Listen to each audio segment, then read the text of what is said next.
मैं professor Ashwini Agrawal 4D infuser institute Delhi.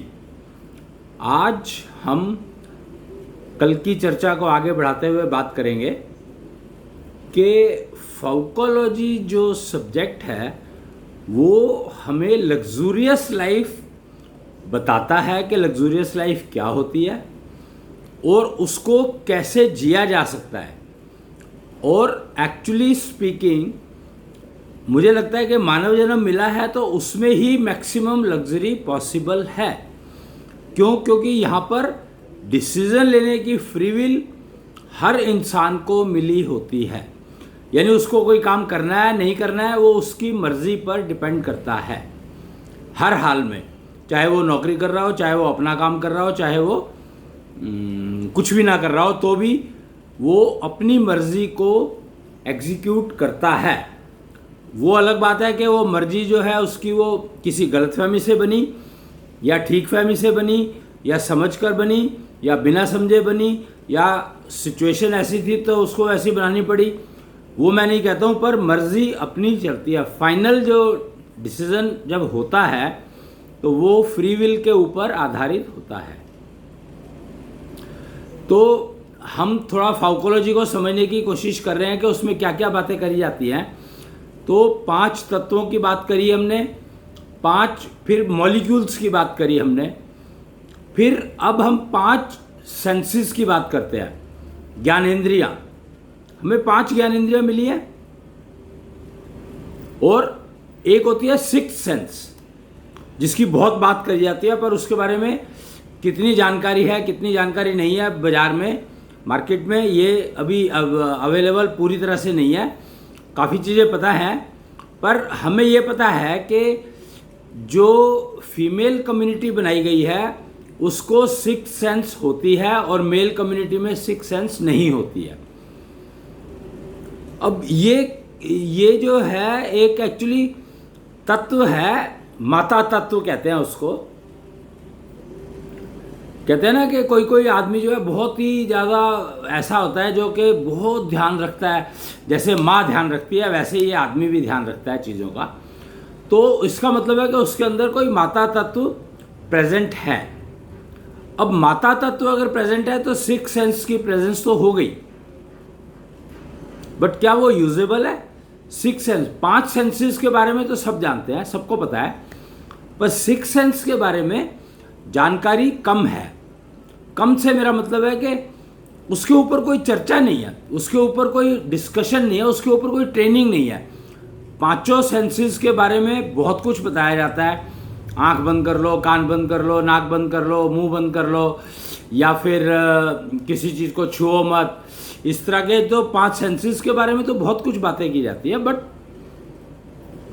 6th sense के बारे में ज़्यादा बात करी नहीं जाती है। 6th सेंस एक्चुअली पंचारखा के ऊपर डिपेंड करती है। पंचारखा क्या होता है ये हमने बताया ही है पहले कि पंचारखा वो कंपोनेंट है या वो ग्रुप ऑफ कंपोनेंट्स है जो आपको जीवित रखता है और उससे आप काम ले, वो आपसे काम करवाता है, आपको काम करने के लिए, परफॉर्मेंस के लिए ऊर्जा देता है, एनर्जी जनरेट करता है, ऊर्जा देता भी है, ट्रांसफ़र भी करता है। तो पंचारक एक बहुत इंपॉर्टेंट कंपोनेंट है क्योंकि उसके बिना आप जीवित नहीं रह सकते। अगर आपके शरीर को पंचारक छोड़ दे, कल मैंने थोड़ा सूक्ष्म शरीर और पंचारक के बारे में बताया था, तो सूक्ष्म शरीर एक अलग चीज़ है, पंचारक एक अलग चीज़ है। तो हम पंचारक की बात कर रहे हैं, सूक्ष्म शरीर के रिसर्च के बारे में हम जान ही रहे हैं, क्योंकि सूक्ष्म शरीर की बातें करने के लिए बहुत लोग मिल जाएंगे आपको, पर पंचारक के ऊपर बात करने के लिए आपको कोई भी मिलेगा नहीं या बहुत कम लोग मिलेंगे इस सोसाइटी। अब तो फिर भी बहुत मिल जाएंगे, पर पहले तो ये हालत थी कि पंचारक के ऊपर बात करने के लिए किसी को पता ही नहीं था कि पंचारक नाम की भी कोई चीज़ होती है। 1-2 शब्द जानते थे लोग, आत्मा जानते थे, ऊर्जा जानते थे, पर ऊर्जा क्या होती है ये पता नहीं है। लोग इलेक्ट्रिसिटी को, बिजली को ऊर्जा मान लेते थे या फिर इलेक्ट्रोमैग्नेटिक वेव्स को ऊर्जा मान लेते थे, पर ऊर्जा उनके अंदर प्रेजेंट होती है। वो ऊर्जा नहीं है, ऊर्जा उनको चलाती है। ऊर्जा से वो ऊर्जा, उनमें ऊर्जा का कंटेंट ज़्यादा होता है, यानी डोमिनेटिंग होता है, पर ऊर्जा खाली वो जो इलेक्ट्रिसिटी है वो ऊर्जा नहीं है, वो 5 तत्वों का खेल ही है, और जो इलेक्ट्रोमैग्नेटिक वेव्स है वो भी 5 तत्वों का ही खेल है। तो इसलिए ये समझने की बातें हैं। तो ऊर्जा, प्योर ऊर्जा, तत्व ऊर्जा की बात कर रहे हैं हम, ऊर्जा तत्व की। तो ऊर्जा जो है वो आपको परफॉर्मेंस में वो करती है, हेल्प करती है। यानी आपकी जो कर्मेंद्रियां हैं, 5 कर्मेंद्रियां हैं, उनको चलाने के लिए ऊर्जा चाहिए ही चाहिए। इवन ज्ञानेंद्रियों को सेंस करने के लिए ऊर्जा चाहिए ही चाहिए। ऊर्जा तो बहुत इंपॉर्टेंट है। ऊर्जा का जनरेशन और ऊर्जा का स्थानांतरण यानी transfer, mode of transfer of energy from generation point two functional operational point. यानी वो ऊर्जा हाथों तक नहीं आएगी तो बेकार है। मेरे ऊर्जा तो मान लो जनरेट हो रही है और मेरे हाथों तक नहीं पहुंच पा रही है, तो इसका मतलब ट्रांसफर सिस्टम में कोई गड़बड़ है। मनुष्य योनि में सबसे इंपॉर्टेंट है जनरेशन को मेंटेन करना, कंट्रोल करना और उस ट्रांसफर को पूरा करना। कंप्लीट 100% ट्रांसफर पॉसिबल है ह्यूमन बर्थ में, और वो करना ही चाहिए, क्योंकि ऊर्जा एक ऐसी चीज़ है जो अगर आपके शरीर में रुकनी शुरू हो गई तो आपके शरीर का सत्यानाश कर देगी। आपके शरीर के जो अंदर के कंपोनेंट्स हैं पहले उनको वो नुकसान पहुंचाना शुरू करेगी, और फिर आपके शरीर को बिल्कुल ऐसा कर देगी कि आप सुस्त हो जाएंगे, आपको कोई काम करने का मन नहीं लगेगा। ऊर्जा अगर आपके यहाँ पर जमा होनी शुरू हो गई, ये शुरू होती है नाभि से जमा होनी। ऊर्जा जो है वो आपके नाभि के आसपास सबसे पहले जमा होती है, याद रखिए इस बात को। तो वो आपके ऊपर के और नीचे के सारे अंगों को धीरे धीरे धीरे धीरे इतना शिथिल कर देगी, इतना बेकार कर देगी कि वो किसी काम के नहीं रहेंगे। तो इस बात को बहुत समझना जरूरी है कि ऊर्जा का जनरेशन हमारे कंट्रोल में होना चाहिए और ऊर्जा का ट्रांसफर हमारे कंट्रोल में होना चाहिए। और ये दोनों चीज़ें जो हैं ये कंट्रोल होती हैं अपने दशांग चक्र से। दशांग यानी 5 ज्ञानेंद्रिया, 5 कर्मेंद्रिया, और इनको 3 पॉइंट से ये दशांग चक्र बनता है। अगर आपका दशांग चक्र की गति आप कंट्रोल कर लेते हैं, अपने नियंत्रण में ले लेते हैं, तो आप जनरेशन और ट्रांसफ़र और मोड ऑफ ट्रांसफ़र ये सारी चीज़ें बिल्कुल सही हो जाएंगी अगर आप उसका कंट्रोल लेकर के और उसका उपयोग करना सीख जाते हैं, समझ जाते हैं और उसको उपयोग करने लगते हैं। तो आपके बाकी सारी चीज़, आपको सिर्फ एक काम करना है, अपने दशांग चक्र को मेंटेन करना है, कंट्रोल करना है, उसकी गति को जब ज़रूरत हो बढ़ाना है, जब ज़रूरत हो कम करना है, और एक नॉर्मल गति पे चलता रहे। रूटीन के कामों के लिए एक्स्ट्रा रूटीन से एक्स्ट्रा कोई काम करना है तो उसके समय में अगर आपको एनर्जी ज़्यादा चाहिए तो आप अपने दशांग चक्र को थोड़ा सा तेज़ चलाएंगे तो आपको ऊर्जा ज़्यादा मिलेगी, और वो आपको वो जो एक्स्ट्रा ऊर्जा की ज़रूरत है जिस काम के लिए वो कर सकते हो, आप परफॉर्म कर सकते हो।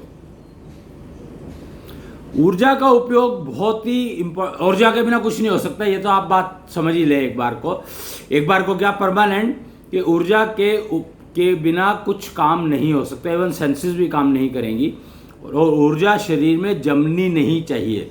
जितनी जनरेट हो उतनी की उतनी ट्रांसफ़र हो और उतनी की उतनी खर्च होनी चाहिए। ये फंडामेंटल रूल्स हैं जो आपको एग्जीक्यूट करने ही पड़ेंगे। तो ऊर्जा तत्व की बात कर रहे थे हम, 6 सेंस से शुरू हुए थे, पर मुझे लगा कि ऊर्जा के बारे में जानकारी होना बहुत ज़रूरी है। ऊर्जा जिस माध्यम से ट्रांसफ़र होती है, जो नेटवर्क है, वो कॉन्जनलियला टनल्स का नेटवर्क होता है, और उसको कॉन्जनलियला नेटवर्क कहते हैं हम लोगों ने एक नाम दिया उसको, कॉन्जनलियला नेटवर्क। और ये कॉन्जनलियला टनल से बनता है। ऊर्जा जो है वो टनल से ट्रांसफ़र होती है इधर से उधर, और टनल में, और इलेक्ट्रिसिटी कैसे ट्रांसफ़र होती है? वायर की सरफेस से इलेक्ट्रिसिटी ट्रांसफ़र होती है, वायर की सरफेस से। और जो इसलिए मोटा डाया होता है तो उतनी ही ज़्यादा एनर्जी वो इलेक्ट्रिसिटी की कैपेसिटी को हैंडल कर सकती है। और इलेक्ट्रोमैग्नेटिक वेव्स जो है वो ट्रांसफ़र होती है पाइप के अंदर से उसको डायरेक्शन देनी पड़ती है। ऊर्जा जो है वो टनल पे चलती है और टनल के दोनों तरफ चलती है, बाहर भी और अंदर भी। ऊर्जा जो है वो टनल के दोनों तरफ चलती है, बाहर भी और अंदर भी।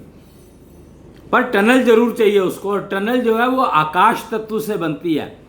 माइंड इट, ऊर्जा की जो टनल है, कॉन्जेनिटल टनल जो है वो आकाश तत्व से बनती है। तो हम ऊर्जा कॉन्जेनिटल टनल नस को नहीं कह रहे हैं जिसमें ब्लड फ्लो कर रहा है ना, हम ऊर्जा ट्रांसफर जो होती है वो होती है आकाश तत्व के माध्यम से टनल बन जाती है और ट्रांसफर हो जाती है। अगर आप इस चीज़ को चेक करना चाहें, वेरीफाई करना चाहें तो बहुत आसान है। आप कभी भी बाहर खड़े होकर के सूर्य के देखने की कोशिश करें, या सूर्य बहुत गर्म होता है तो उसको नहीं देख सकते हैं, सुबह सुबह अगर देखो तो देख सकते हैं, या शाम को देख सकते हो। लेकिन चंद्रमा को तो आप देख ही सकते हो। तो उसको अगर आप ध्यान से आंख खोल करके देखेंगे और ध्यान लगाएं, थोड़ा सा चंद्रमा को देखने की कोशिश करें, तो आपको एक स्पाइरल सा दिखाई देगा जो चंद्रमा से निकल करके आपकी आंख तक पहुंच रहा है। पहुंचता नहीं है, वो बहुत मुश्किल से पहुंचता है, कनेक्शन बनता नहीं है, पर वो शुरू हो जाता है बनना। तो वो आकाश तत्व की टनल बन रही है, कॉन्जेनिटल टनल बननी शुरू हुई है। और अगर आप लगातार देखते रहेंगे तो डिपेंडिंग ऑन आपकी कितनी एफिशिएंसी है, आपका जो दशांक चक्र है वो उसकी स्थिति क्या है, उसके ऊपर डिपेंड करके वो टनल उतनी जल्दी बनती है। ये बात टेस्टेड है, आप वेरीफाई कर सकते हैं। कॉन्जेनिटल टनल को वेरीफाई करना बहुत आसान है, सरल है। आप किसी भी सितारे को देखें, स्टार को देखें, तो आपको समझ में आ जाएगा कि कॉन्जेनिटल टनल स्टार से बनती है, नक्षत्रों से बनती है। नेचुरल सोर्सेज ऑफ एनर्जी से आपकी कॉन्जेनिटल टनल बनेगी ही बनेगी। लेकिन अगर आप खाली आसमान में देख रहे हैं तो नहीं बनेगी, आप खाली सामने दीवार को देख रहे हो तो नहीं बनेगी। ऊर्जा ट्रांसफर जहां पर हो सकती है वहां पर ही ये कॉन्जेनिटल टनल बनती है। तो आज के लिए इतना ही। अब बाकी अगले उसमें कवर करेंगे हम सिक्स सेंस के बारे में।